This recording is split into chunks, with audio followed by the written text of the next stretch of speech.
Hey, everybody. Welcome to Love and Reload, the voice of the relocation industry. I am your host, Ben Cross, and I am so blessed and honored to be here with Stuart Lawson, Global Alliance Manager for Crown Worldwide. Super excited to talk to this gentleman.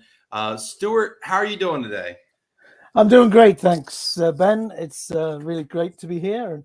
I see, though, maybe I'll start with a little bit of a disappointment, right? Oh, jeez. Because You sound like my mother. Go ahead.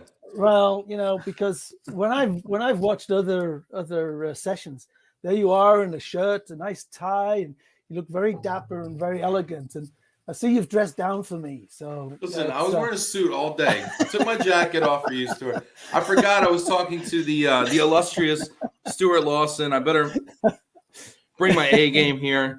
Hold on. Let me tell the wife to turn the air conditioner up a little bit. The air con, as they say. You didn't need to turn the air up, okay? We got Stuart Lawson on the program today. All right. I think you didn't need to do that for me. Well, we're all set. No. I want everybody to feel comfortable and included.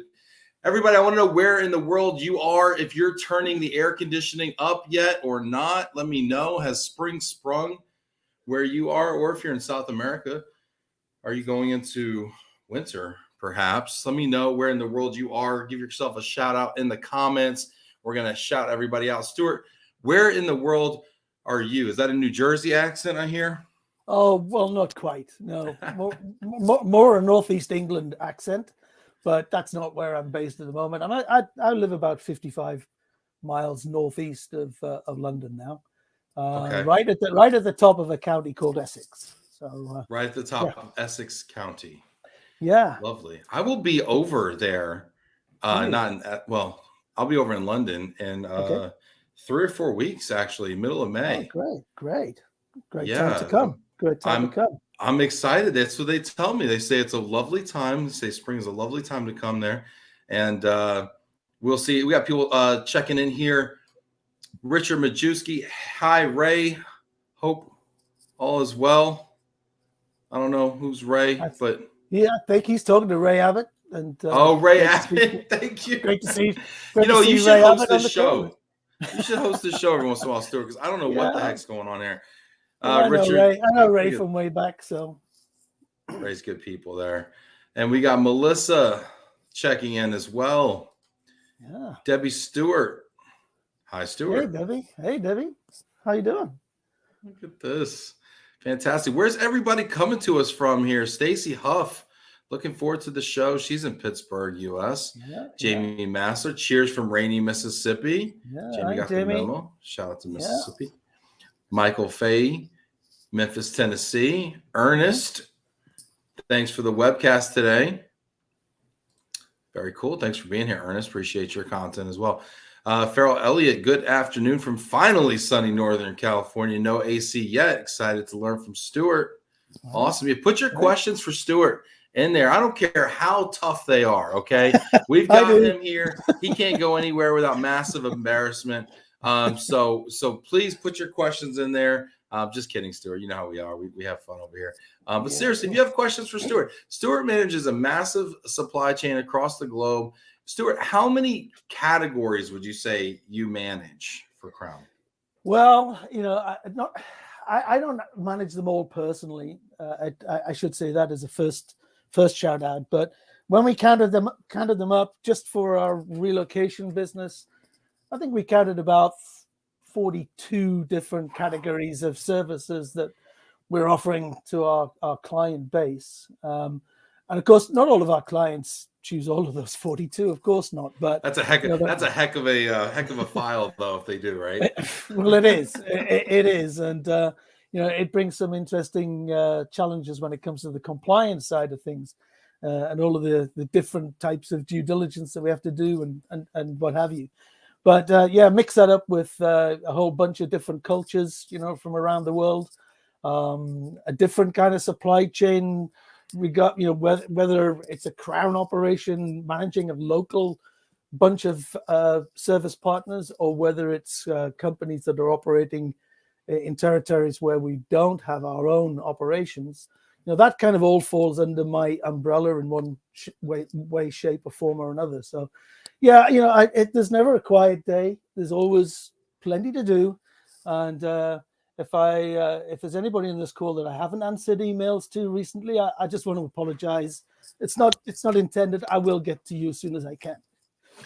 If you have an unanswered email from Stuart, please just make a note in the comments there. He will prioritize your email, I'm sure. Absolutely. Stuart, you're so gracious being on here. I can't imagine how many emails you get. I mean, I have probably several thousand unread emails, but I mean, you're probably even more desirable than I am, frankly, to talk to. So how many emails does Stuart Lawson get on a daily basis? I'm just curious. What's it like to be Stu?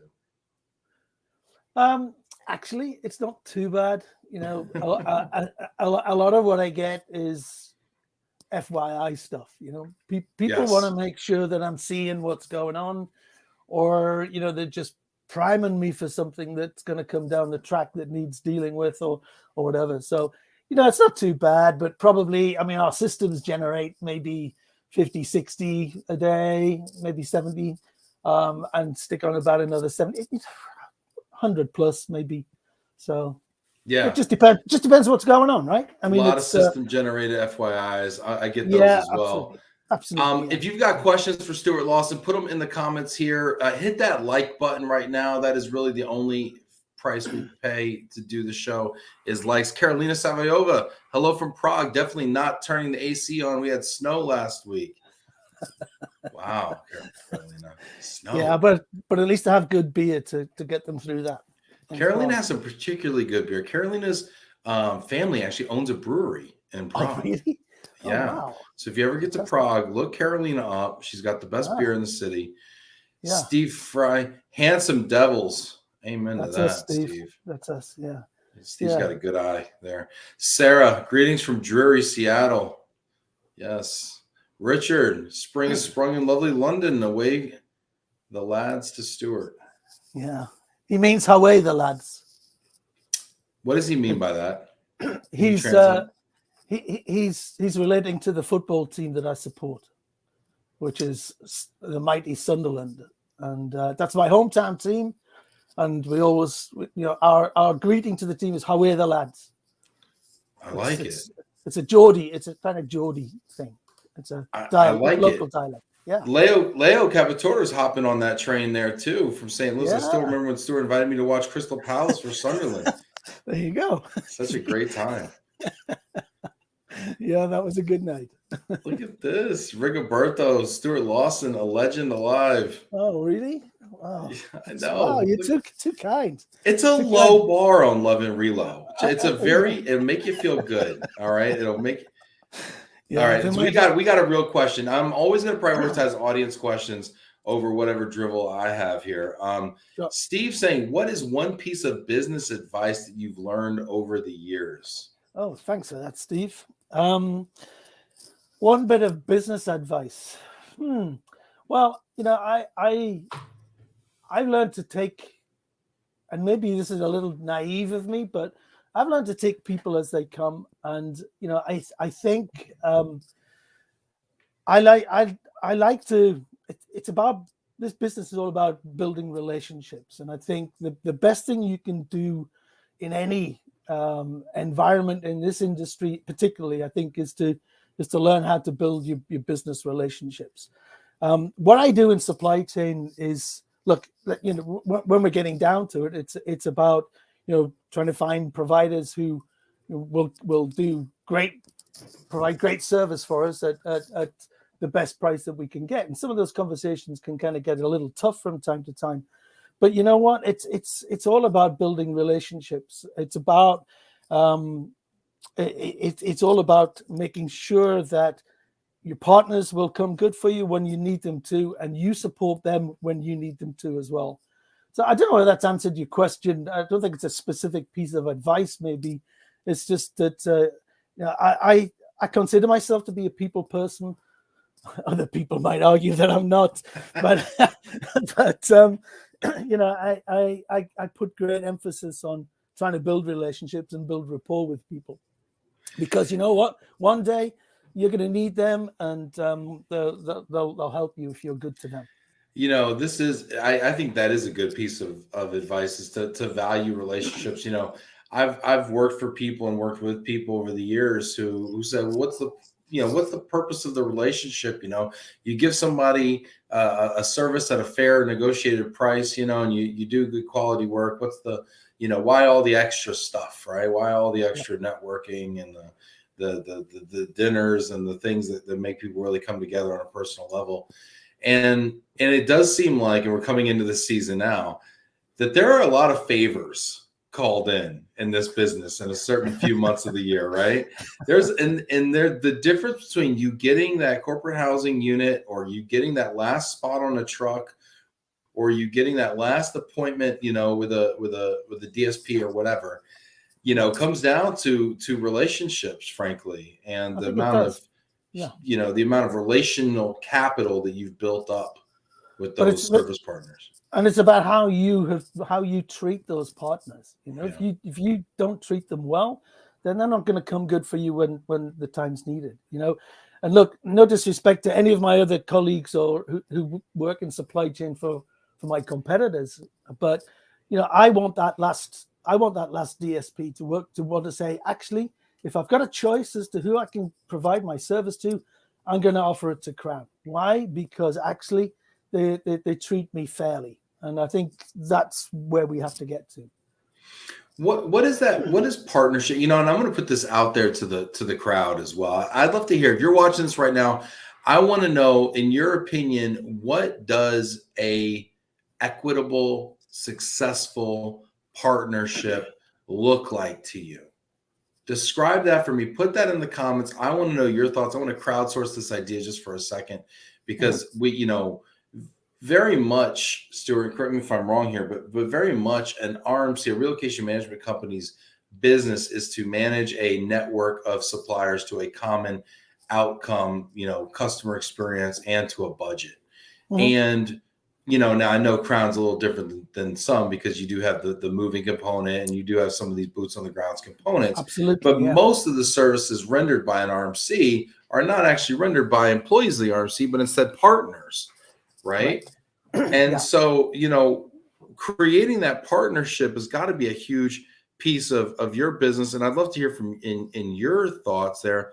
What does that look like? We all talk about, relationships are important. Partnerships are important. But what does that look like? Like, give me an idea of something that you might do for a partner, or to create a partnership. Maybe we can learn from that. Yeah, absolutely. Look, it's got to start with a fair and equitable commercial element to the relationship, right? That's where it starts. But beyond that, it's and again, I don't want to offend anybody in please do in our industry, but there are some of our providers are not as sophisticated as others. So putting together education, learning opportunities, helping them to develop, passing on the knowledge that we have that we've gained over the years of being in business, supporting people. I think that's fundamental to building that rapport, getting beyond this transactional procurement-led type of approach. I think is essential to a balanced and equitable relationship. It's kind of there are times when either party has to give way on a particular topic, but you don't want to be as a supply chain manager. You don't want to be take all the time. You've got do you give in? I mean, because there's some people that say, he who holds the gold makes the rules, right? And I think that's kind of an old school way of looking at it. I mean, do you find yourself giving and compromising on things like that? Yeah, I think in this market, in the current market, I think you have to be flexible. When we see what's going on in the various markets at the moment, you can't just go in, size 10 boots and say you must.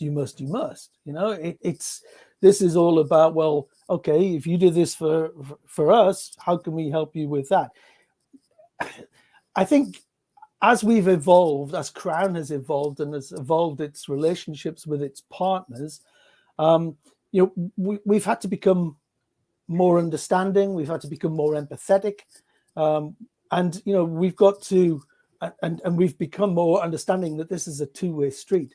I think if we went back 10 years or so, Crown was if I'm being honest, quite an insular organization.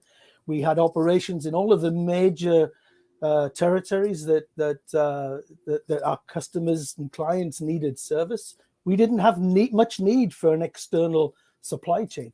That's different now. It's the crown to crown model isn't necessarily what clients are looking for now. It's created a whole different ball game for us, and we've had to shift our thinking. I want to talk about that. First, I want to honor the people that are in the comments, actually, who are kind of chiming in here. Ernest is coming to us. He says he's from Park City, but he's in Italy, Spain, and Ireland with client work. Okay, rub it in, Ernest. Appreciate you doing.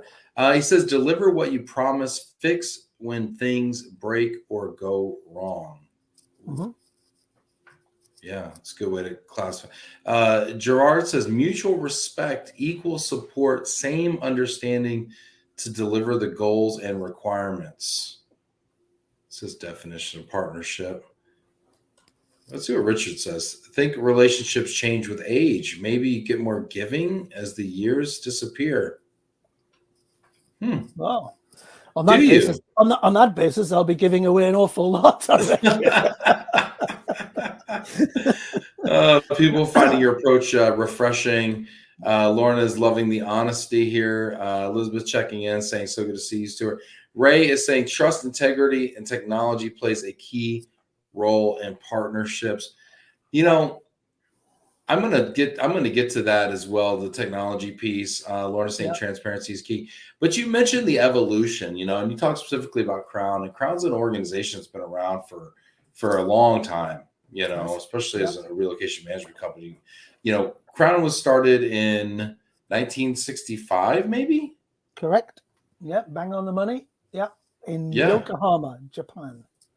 How has the concept of supply chain management evolved over the last, 50, 60 years? Well, I wasn't around 50, 60 years ago. I mean, I'm not quite that old. But I think, look, our heritage business is international household goods moving. And anybody who's in that industry will tell you that, that is an industry that was built upon reciprocity. It was a whole reciprocal arrangement. You send me a 20-foot, 40-footer, I'll send you one back, that type of stuff. So, and I think, there was, dare I say it, maybe less analysis. There was less need for the kind of data that we gather these days. And it was probably more relationship based, if I'm being completely honest. Yeah. It would be, who you would meet either at a conference or, who you would go and visit if you had a particular traffic lane that you were trying to develop, etc. So there was kind of more personal relationships. And I think, the world and the number of providers was smaller in those days. I don't mean the world was smaller literally. I mean, I don't go out and measure the world every day to know whether it's shrinking or growing or anything. But, Stuart Lawson's shrinking Earth theory. But there are so many more providers these days, and I think there is a tendency to kind of push into that transactional type of relationship if you're not careful, and I always warn against that. I think that's a dangerous thing. I think supply chain management has become much more sophisticated. There are so many other, so many aspects of that we have to address. I mean, if you look purely at areas of like compliance, for example. Compliance, yes. I was just thinking that. So many things, so many laws, so many responsibilities, liabilities, and things like that we have to address because nobody wants to be holding the baby when things go wrong. Right. Well, and your clients are requiring these, compliance things, whether it be, GDPR was a big thing. you know, so, what is it, SOC 2? There's all these different you know, ISO standards and all sorts of just, you know, I mean, at the end of the day, a lot of movers are standing around like, hey, aren't we just moving used couches over here? You know, why do we need to go through this docket of paperwork and DocuSign?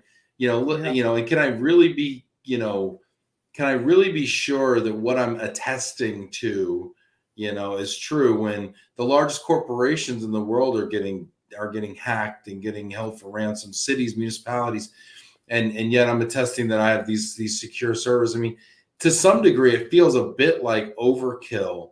And I wonder, you know, Stuart, you know, I mean, this isn't an easy question. I mean, but it feels a little like overkill. And I wonder if sometimes it's to the exclusion of some of the newer, smaller, even maybe more diverse companies, you know, who are getting into the business, who want to innovate, who want to bring capacity to bear, who want to bring new methods and new processes to bear and new services, but maybe can't meet some of the rigorous regulatory and compliance and financial requirements that we're seeing in the space now. Well, I think that very much depends on the type of service that they're providing as well, Ben.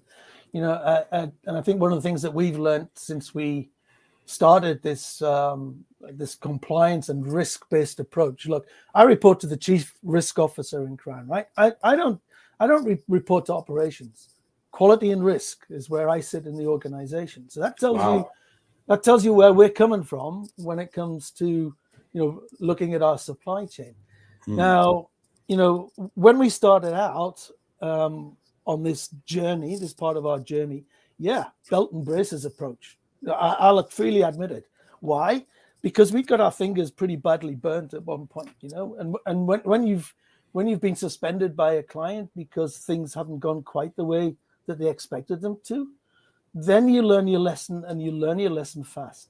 And what we did was to collaborate with that client and say, okay, help us design something that would meet your needs, because we know that your needs are probably at the highest levels that anyone would probably require, because of the type of organization they were, the territories that they were operating in, the risks that they were trying to manage themselves in their industry, and that kind of created, I suppose, I'll admit to being probably a far too robust process. And that's something that gets criticism both internally and externally when I talk to people about it. And we're now looking at, well, how can we rail some of that back? Why are we asking the questions that we ask? What's the purpose of it? You know, if it's not relevant, why do we need to know? So what we have the capability of doing with our systems is to change our questionnaires according to the types of services that are being provided, the degree of risk that we see being associated with those services. So we kind of starting to rail it back a little bit. We don't, you know, I don't think we want compliance to be a barrier. It is a necessary evil. I've always considered it to be. But, you know, when you have clients breathing down your neck saying you must conform with this, you know, data privacy, modern day slavery, you know, anti-bribery and corruption. I mean, we don't know what's next from a compliance perspective, but whatever it is, we're going to have to respond to it in some way. But it has to be proportionate, I think, to the degree of risk that's associated with the service being provided. Yeah, I think that's fair, and I think what you said right there is probably the rub, right? Is that it has to be proportionate to the service that's provided, right? If I'm moving sofas, you know, how much compliance do I need to? Now, if I'm operating an international global sofa moving conglomerate, perhaps a little more, you know, a little more rigor there, a little more anti-corruption, anti-bribery, you know. And I like what you said too, you know, with Crown being around for so long, I think you do see this in older, more established companies, that they have, you know, more experience, and they've seen the downside of these things, and they've kind of evolved with the times. And, you know, you've been around long enough, you've seen some things. And for instance, Jack says, Stuart Lawson saved my family from a burning building, you know?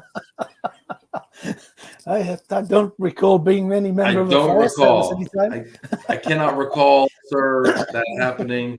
But I think people are very enamored with you, Stuart. I don't know. We'll have to do some anti-bribery, back work on Yeah, some of this. I don't know who some of these yeah. folks are, where they get such a high opinion of you, but I'd like to So follow the money is what I'm saying. I don't know.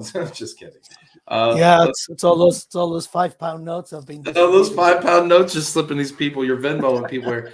Let's see here. People are saying providing feedback is critical to partnerships, positive and negative, collaboration, open-minded, trust, and partnership. Super Yep. interesting. Yeah. Mutually beneficial partnerships. I like like to think we're an extension of the RMC services offered to the clients while upholding the standards and caliber of service they expect. Very nice. Richard, I see Crown Wine Cellars in the group. To what extent did influence where you chose to work? This is water, Richard. Right? Yes. It's I just like to point that out. That didn't influence me at all, actually, but it's a very nice facility based up in the hills above Hong Kong. A set of old former war armament bunkers that our owner Jim Thompson turned into a very nice business. And Mark Oakshott, can I just say, I don't think Sunderland are going to make promotion this season. Not this season. I'd love them to, but at least we're a little bit higher than Gillingham. Oh, there you go. There you have it, Mark. Great question. I appreciate that question. It's good to see you, Mark, by the way. Talking about diversifying businesses, though, I think this is super interesting. I mean, because, you look at Crown, you just talked about that wine cellars business, right? Yeah. And talk a little bit about some of the diversification of businesses. And, Crown is such a unique model and how it's evolved over the years, with all these boots on the ground, and it's very entrepreneurial, it feels like to me.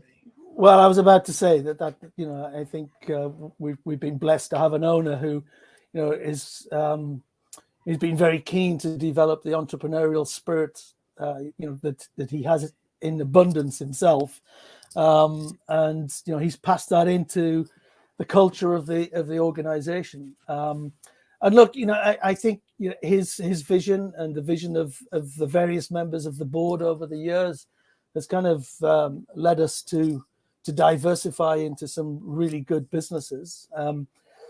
Aside from that heritage business of household goods moving, we kind of, and I suppose it was really late 90s, early 90s, where we really started putting the foot on the accelerator of diversification. We moved into the records management business.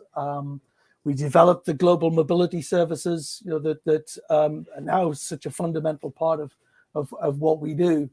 But over the years, we've never stopped really kind of thinking, well, what is next? Following his own interests, Jim founded a fine art moving business, and the wine cellars that we've just been talking about. But I think our most recent diversification has kind of been into the area of facilities management, workplace design, and all of the kind of ancillary services that sit around that.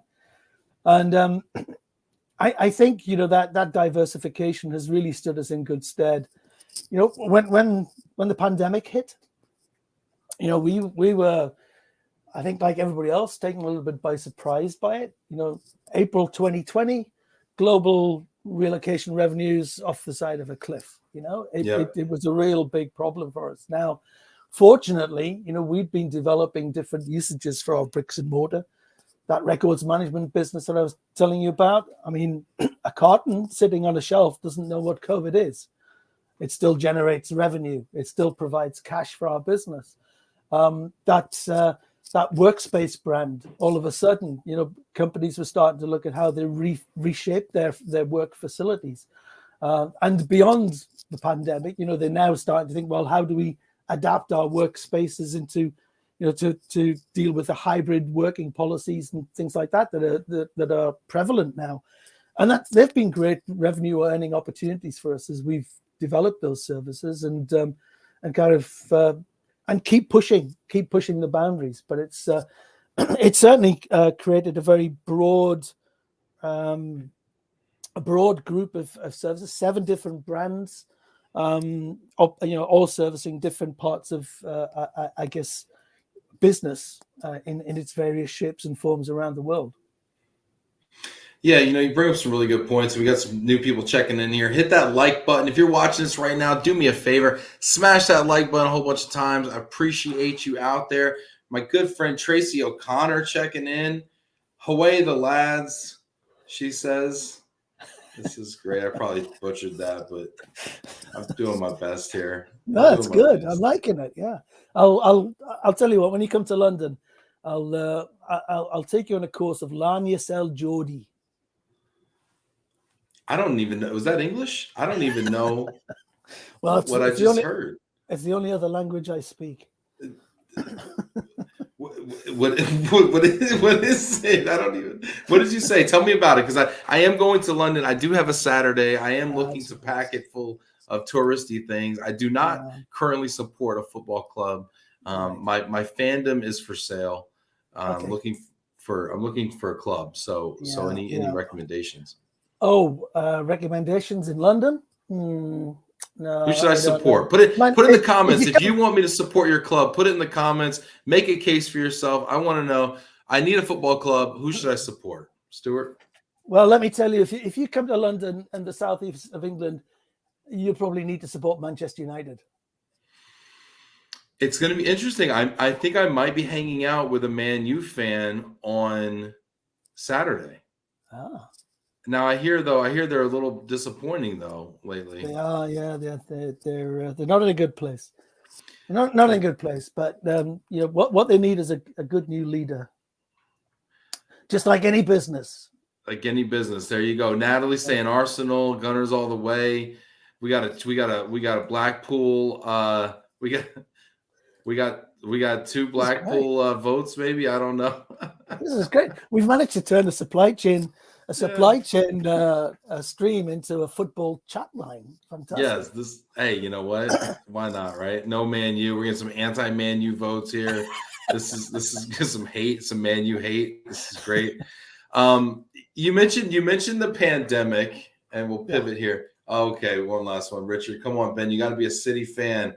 We just went top of the league again. A short train journey will take you to God's country, and you can follow Gillingham. Hey, I'm down for whatever. I wouldn't know Man City for Man United, to be honest with you. So I keep them coming. I'm always looking for some suggestions here. But look at this. Sunderland, red and white all the way. Look at this Colchester United. People are putting their clubs in here. This is great. Okay. Love that London United comment. All right. Anyway, we can go on and on about that. But you mentioned the pandemic, and you mentioned the fact that it kind of caught us all by surprise. I want, and all we've heard for the last 2 years seems to be supply chain. Oh, yeah. Yeah. It's become so much more important. Yeah. Yeah. So how, first of all, what did you learn from the pandemic as it pertains to your supply chain?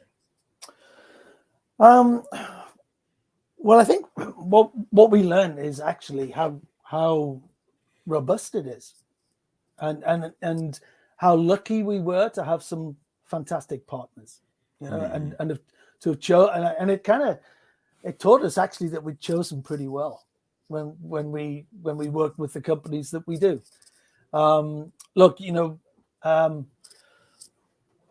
Initially, when the pandemic hit, and I talked about that revenue stream diving off the edge of a cliff, we had no business to give them, right? There was nothing there. So all you had was the relationship. There was no commercial business there, right? And the important thing at that point for us, Ben, was to check in with our partners from time to time, see how they were doing, see how this was impacting upon them, making sure they were okay. And you know what? I had quite a few companies say to me, "Hey, do you know what, Stuart? You're the only company who's actually done this, and we really appreciate it." Now, I don't know whether we were the only company that did it, but at the time we felt it was the right thing to do.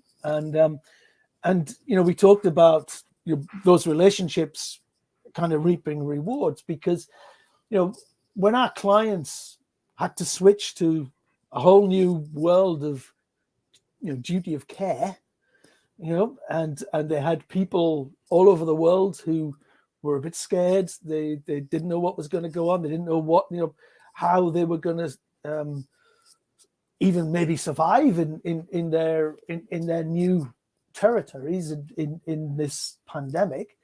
Some of our partners just really stepped up to the plate. And look, I'd like to call out our temporary housing partners in particular, because they had a lot of things thrown at them, and they gave us brilliant support. So I think one of the things that we learned was that, I say we have a strong supply chain. We have some great providers, and I know there's lots of other great providers out there, and I'm sorry that we can't work with all of them. We'd love to have enough business to do that, but we were really happy with how they supported us. And then I think we then felt that we had some responsibility as well to provide a little bit of guidance, particularly in the areas of safety, where we were continuing to provide services. So and this is part of the kind of the two-way street type of situation that we were talking about earlier on. We felt some responsibility. We needed to give some guidance that we, and in turn, understand how COVID was affecting service and what service disruptions were taking place. So, we entered into a lot of communication with our partners, which in turn allowed us to manage the expectations of our clients. And that really put us into a good place. Getting the information of what was happening on the ground, territory by territory, was so important for us. Our chief risk officer, he's going to think I'm blowing smoke here because he is my boss, but he did a great job in kind of communicating this around our business. We were having weekly conversations, but that and weekly updates, and that enabled us in turn to update our clients as to what was happening almost on a territory by territory basis. And that stood us in such great stead, because when we started surveying our clients kind of post-pandemic, we had such great feedback about how our account managers had kept them informed, had kept them updated. Our NPS score went up. We had some of the highest ratings ever during the COVID pandemic. And so, and a lot of that came from the support of our supply chain. And as I say, we truly value what they do for us. And, they're batting out there every day for us. We really appreciate it. If you had it to do over again, I know that the supply chain stepped up, and we really had some kind of heroic moments. The pandemic really was an opportunity to see people dig deep and really be great. But if we had it to do over again, if we were looking at it kind of critically, what might have been maybe an area of vulnerability or something maybe you would have done different or prepared differently for it? Hindsight being 2020, is there an area you could say, gosh, I wish I could have, maybe this is an area we could have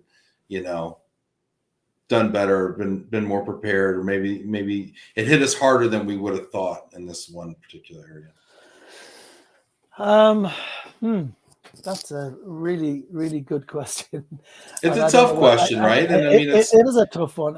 And look, I don't have any magic bullet on this as in terms of a response, a silver bullet or anything.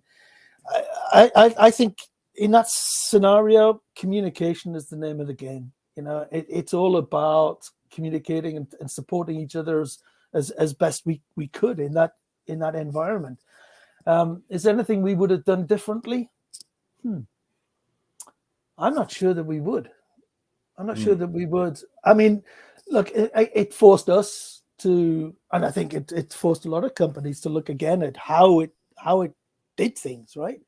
How it organized itself, how it managed customer expectation and requirement and demand during that period. So, in some ways, the pandemic, yes, it created instability, but ultimately, I think brought forward some great creativity in the industry. And as you mentioned, there was a lot of people coming up with some maybe a little bit wacky, but great solutions for customers.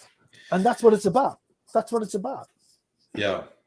I want to ask you, I want to kind of change gears here real quick, and I want to talk about sustainability. Mm-hmm. Sustainability and DE&I, if we have time, I want to talk about both. I want to talk about them separately, though. I'm going to talk about sustainability first. Yep. Sustainability seems to be the hottest buzzword in the industry right now. Everyone's talking about sustainability. People are talking about ESG. There's a lot of different ways to look at it. I'm really curious to hear your thoughts on the opportunities for the supply chain manager as it pertains to sustainability. How much can we really do? I mean, what is really practical and doable and actionable? We're talking about moving household goods. We're talking about some things that, how much can we really move the needle? What are your thoughts on this? Well, firstly, look, when you look at the 17 UN sustainability goals, you look at those and you think, well, we can't impact on all of those, right? So I think what you have to do as an organization is look at what you can impact. And certainly in Crown, that's what we've done. We've looked at those goals that we feel we can have some real impact on, and how we can start to drive some change. I think first of all, we have some responsibility in the industry. Perhaps I'm again blowing our own trumpet a bit, but we do see ourselves as a market leader, and I think all market leaders have a responsibility to lead and guide wherever we can. But when we looked at those goals, the ones that we were kind of really interested and felt that we could make some difference in were things like gender equality, things like a decent work and economic growth. That was another one that we looked at. Responsible consumption and production was one that we felt that we could impact upon. Good health, well-being of your employees. Again, big issue for us, and been a fantastic amount of work done by our HR team in that area. But also, sustainable, helping to make cities and communities sustainable. And in Crown, we've kind of been fortunate that we've always had a very strong, I guess, ethic of giving back into the communities that we work in. Yeah, shout out to Crown, by the way, real quick here. Shout out to Crown, big supporter of Move for Hunger. Here in the States, that's a charity that we support here on the program. And Crown's always been a leader. I think at one point, Mover of the Year. And so I could speak to that firsthand, having seen your involvement here in the States. Yeah, I had a really nice exchange with Adam Lowy actually just today on that. And it's great to see. Well, can I just say, actually, maybe controversial, it's sad to see that such an organization is necessary in this day and age. But they're doing some great work, and we're always happy to support them. Look, our again, this is all about leadership, and for many years, the leader of our company, Jim Thompson, has he's driven from the front on this. Either through his philanthropic activities, but it's a kind of culture that he's driven throughout the organization, and we all feel that we have a responsibility to make the world better, and at least kind of make it a better place if we can, wherever whatever community that we're actually situated in. So real quick, Jim Thompson question, because you mentioned him twice. I don't know that I've met him. I met his daughter, I think, at one point. But question here: I heard a rumor that every birthday he bangs out that many push-ups. He does, yeah. Is he still doing that? 82 last time. Stop. Yeah. No, he gets it, and he gets it videoed by his team. You know, I think there was in the pandemic he had to do it in his gym at his home in Ireland, but I believe his wife Sally, she was responsible for the video. I might be wrong about that. God bless. But yeah, pushes him out. Yeah. Oh my gosh. God bless. This is great. Fantastic. People are tuning in here. I'm late, but I'm catching up now. Hi, Stuart Lawson and Ben Cross. Deluxe tuning in. Awesome. Nice we to got be- a last nice minute to be with us. vote for Arsenal. Anthony Walmsley saying a massive boost in video calling is what he would forecast next time around. Yes, very good. Yeah. So staying here on sustainability real quick though, what is the opportunity? I know Crown has a massive commitment. I know there's 17 UN points. We can't impact all of them, but where do you think where's the low hanging fruit for us? Where's the opportunity you think as an industry? Well, we see that the low hanging fruit really kind of being in carbon reduction. You know, we operate a lot of vehicles in our industry. There's a lot of waste in our industry. There's a lot of travel, things like that. You know, I think those are areas that we see as low hanging fruit. Usage of energy, you know, and you know how we make our facilities more energy efficient. Etc. Recycling. These are things that we see as low-hanging fruit because we've got the capabilities of doing them. And that low-hanging fruit is going to be different according to the organization that you are. You know, it's not that easy, you know, for a destination services consultant, you know, to make a huge impact. But what I will say is that we can all do something. No matter how big or how small, you know, we can all contribute. And, you know, one of the things that really kind of bothers me a little bit, dare I say it, is that, you know, I see some organizations, and I'm not specifically talking about this industry, but organizations using sustainability really as kind of a competitive differentiator. And I think that's so cynical. You know, I think this is a much bigger problem than that. And I think, you know, well, I see it as a we, not a me problem. Although I guess my generation's as much as responsible for the situation as anybody. but you know, I think, you know, we as an industry, I think, have to collaborate in so many areas. You know, I see people going off in different directions. I mean, look, you look at organizations like URA, FIDE, IAM, WRC. Look, this topic is hot, and as you mentioned right at the start, it's right on the button for them, and it's great that you've got individuals in those organizations that are driving this. But we've all got to get behind it, right? And as I said, you have to look at what you can do. For us, it's starting with measuring, right? You can't manage what you don't measure. Right. So when we started looking at things like carbon reduction, you had to find a starting point of measuring where we were at and then setting ourselves some targets. Now, I'm very honored to be part of a steering group in the UK that's focusing in this particular area. You know, we set ourselves some smart targets. We're not trying to say that we're going to be net zero by tomorrow, but, you know, we're staging our targets. So set some targets that are reachable. Sure. But the next steps for us. You go ahead, Stuart. No, go ahead. I'm sorry. I was going to say that the next steps for us is looking at what we're calling scope 3.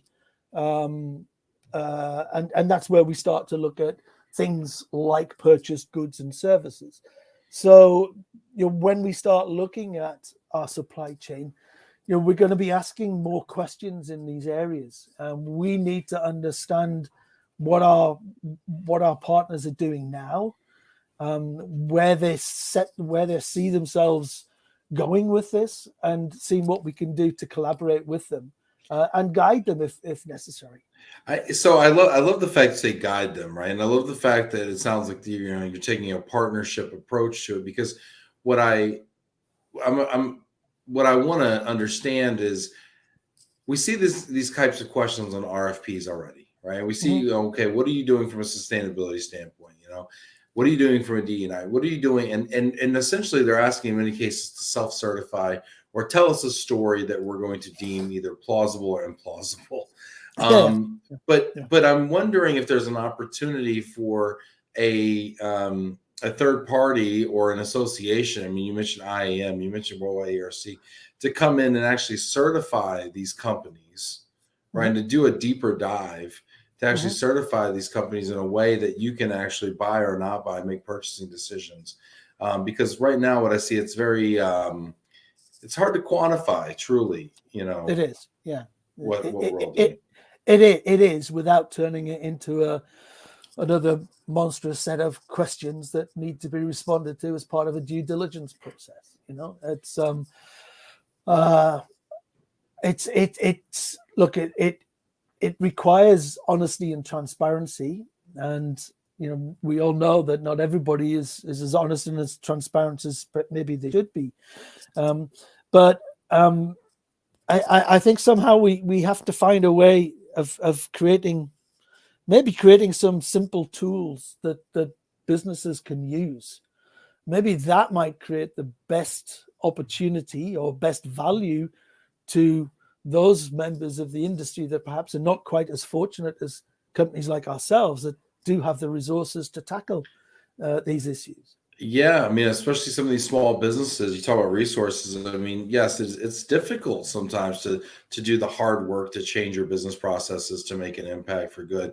I'd like to hear thoughts from people out there who are watching. I mean, how is your business addressing sustainability? How is your business future-proofing itself? How is your business getting ready for these and the inevitability of these requirements to come? How are you proving what you're able to do? I'd love to if anybody wants to share some thoughts or best practices in the comments, please do. If you enjoy this conversation, hit that like button. We've got just a minute. I'm going to ask you about diversity, equity, and inclusion as it pertains to the supply chain. This is one of my favorite topics. We talk a lot about DE&I from a hiring standpoint, from a employee engagement standpoint, from a social responsibility standpoint. I think all that's immensely important. But I'm of a mind that the biggest way to change the opportunities that people have in communities is to change the economics of communities. And I see the biggest opportunity, well, not the big, one of the biggest opportunities being, and maybe one of the most discussed opportunities being, how do we influence purchasing of diverse suppliers? And I'm wondering if this is something that you've tackled or figured out or begun to tackle. There's not a lot necessarily of diverse suppliers, at least for, like, here I am sitting in the United States. And of course, diversity means something different in different parts of the world, right? And of course, you have women-owned businesses, and there's a lot more women-owned businesses than there are, say, minority-owned businesses, and the issue of certification. So I'm kind of curious, like, what's your take on that, and what's your approach there, and what's the opportunity look like? Well, my take on this, and I don't know whether you're going to like this or not. Let me perhaps be. I love it already. Let me be a little controversial, right? As a supply chain manager, right, I'm always looking for the best provider, and our objective, I think, is to distribute our business without discrimination. It's I don't care what the color, race, gender, sexual orientation, how people identify themselves. If they can do a great job for us, then we're on board, and we'll support them in every way that we possibly can. We in Crown ourselves have been on a journey now for some time in this area, going back a good, 7 or 8 years now. and you might say, well, what took you so long to get to that point in the first place? And I can't honestly answer that, but we've been kind of working on developing policies for within our own business, creating networks both for our female colleagues. We've launched our own LGBTQ network back in 2017. We've used gender pay gap reports to start making sure that we reduce that gender pay gap in the organization, and we've really promoted ED&I through learning and by making people aware of what EDI is, and even to the point where it's now kind of incorporated into the annual objectives of all senior members of the company. Look, it's on my objectives to continually educate myself in these areas and bring forward mechanisms by which we can look at the supply chain with a slightly different perspective. I think, if I'm being again honest, we're probably still in the first steps of expanding that within our supply chain. Look, we've been asking the questions that we needed to ask of partners, particularly in the US, for many, many years. We need to spread the geography of that. It'll become part of our RFP and due diligence process, where we're asking certain questions that if companies want to answer them, then we'd be delighted if they would. Because we just need to understand, it's a bit like where we are with sustainability. We need to understand where we are right now before we can decide where we need to go. Yeah, and I do agree that the benchmarking, understanding where you are, is an important step. When I look at it, I'm not picking on Crown at all. I'm just talking about the industry, I suppose. When I look at the makeup of the industry from a racial and a let's say orientation standpoint, I don't see it as being representative of the general population. Mm-hmm. And while I don't think that that's necessarily an intentional discrimination, I do wonder, why is that, right? Mm-hmm. And I do think we're much more willing as an industry to take on issues that we didn't create, like sustainability. You could argue sustainability. Well, none of us actually created the hole in the ozone layer, and generations before us and our grandparents, and we could blame all the dead people that created the hole in the ozone layer or whatever. But here we are. Right. And it may not be our fault, but it's our responsibility. And I think that the gender pay gap is another one of those issues, right? Well, we may not have started it, but it's our responsibility to fix it. And I think that the lack of minority suppliers and business owners and folks in the supply chain, may not have been our fault, but it might be our responsibility and our opportunity. And so, I appreciate. I think where you're at, and I appreciate your candor and honesty there. I think you have to add some context to it though as well, Ben, because if you look at the historical makeup of our industry, and I talked about this at Eura a couple of years ago, where I was talking about household goods movers are from Mars and DSPs are from Venus, and I was trying to kind of relate that insofar as when you look at where our industry has how it's formed and how, for whatever reason, movers, I remember years ago trying to get female packers to work for us, and it was a real problem. Nobody wanted to do that work. It was a household goods moving, a male-dominated industry, right? Yeah. And as I say, we've got to understand the context that we're coming from. We have responsibility to make change, and I think our responsibility is about looking at the population, how we draw them into our industry, so that just purely through recruitment, or at least recruitment will be one of the ways in which we bring a more diverse workforce. But when you are a company that operates in 46 countries, I would argue that we're pretty diverse in terms of the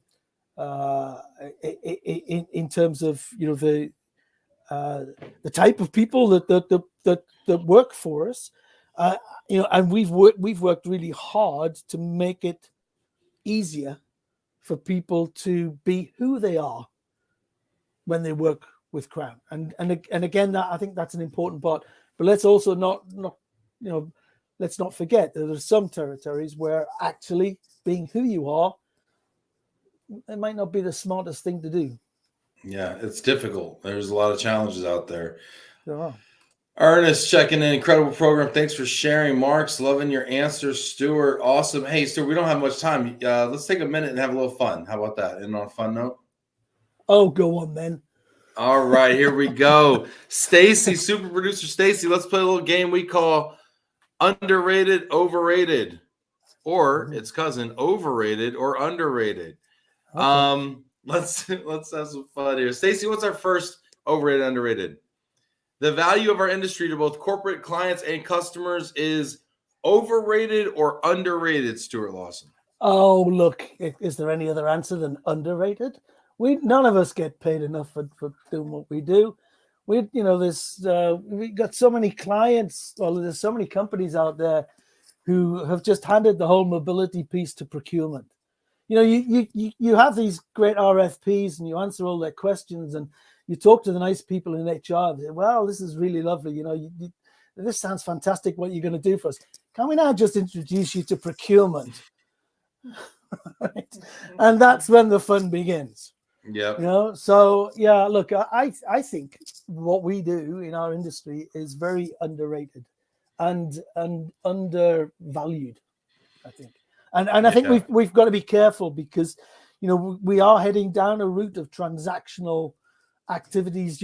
Customers thinking that we are the Uber of relocations, and look, it's a dangerous road to go down. Yeah, it is a slippery slope, and you're seeing the more and more consumerization of our business, right? With more lump sum and consumers going Google and Google a mover or Google a housing option. Great point. All right, next, Stacy, overrated, underrated, American whiskey, bourbon. Is there such overrated or underrated? Is there such a thing as American whiskey? Look, there's only one. There's only one type of whiskey, and that's Scotch whiskey, right? That's the only place to get your whiskey. So don't give me any of that American stuff. All right, best. What's your go-to Scotch, Stuart? There's. I'm sorry to say, there's probably quite a few of them. Actually, far too many. I like a Jura, actually. A Jura. Jura. It's from the Isle of Jura. Jura. So it comes from Jura. Jura. Yeah. I don't know that I've ever had that before. Well, it's a very nice. It's it's not too peaty. It's it's look. As I once went to a bar in on one of the Scottish islands. 54 different types of whiskeys behind the bar, right? Right. I'd been walking with my brother that day, and we set ourselves a target to see how far along the road that we got. I think we got to about 12 before we fell over. It was just yeah. Well, now we know what we're doing Saturday. Fantastic. Okay. We have one more. Cricket, overrated or underrated? Well, I don't think you even know what cricket is, do you, Ben? I put them on my hook when I fish. Do you? Crickets? Yes, crickets. Is that how you catch these freshwater fishing here in Arkansas? I was playing with crickets. Yes, I know what cricket is. I don't know what the heck they're doing, to be honest. Right. With you, okay. Well, listen, any game that can last for 5 days, right, without actually getting a result, I think is absolutely underrated. It sounds like practice to me. It sounds like it's one big practice without a result. 5 days without a result. Sounds like moving. I would love to. Well, so I don't. Okay, let me backtrack. I was going to say I'd love to go to a cricket match. When you come to London, I'll take you to a cricket match. But how the heck does that work? Can I just go for a day? Can I just go to a cricket match? You can. Will it end? Depends. Like, do we need to bring sleeping bags? How does this work? You need definite supplies. So you need alcohol. You need sandwiches. You need all kinds of food preparations. Yeah, So what I keep in my briefcase normally is what you're saying. Yeah, just travel as normal. Yeah, absolutely. Yes. But the one day games, maybe a 20 over a side game, I think is probably the best way for you to see cricket. That's the best fun. I love it. I love it. That sounds like we got a full Saturday planned. Stuart Lawson, this has been a lot of fun. Stuart, do you want to leave us maybe with just a final thought for the audience today? Be nice. Be nice to each other. You know, business is hard. It's tough. Be nice and have some fun if you can, because, you know, we're not here long. Yeah, that's it's a great word there, Stuart. And Jamie's having fun. Anheuser-Busch, he says, is the best brewing company. Really? Lorna, global mobility creates diversity. How good is that? Very interesting. Interesting take. More Sunderland supporters and Stuart. This is better than TV. Richard only gets 2 channels, though. He gets Love and Relo and BBC. So there you have it. This has been a lot of fun, everybody. Thanks for being here. We couldn't do it without you. Hit that like button, and I can't wait to see you tomorrow. We've got Simon Mason on, the COO of Rider Relocation from Dubai, and also board member of the Worldwide ERC. It's on a special time, so do not tune in, Richard Majewski, at 9 o'clock London time. It is a special time tomorrow. It's noon my time, so make sure you get on for that. Stuart Lawson, Global Alliance Manager, Crown Worldwide. Thank you again so much for being here today. It's been a great pleasure. Thanks for the opportunity, Ben. Great to talk with you. Thank you.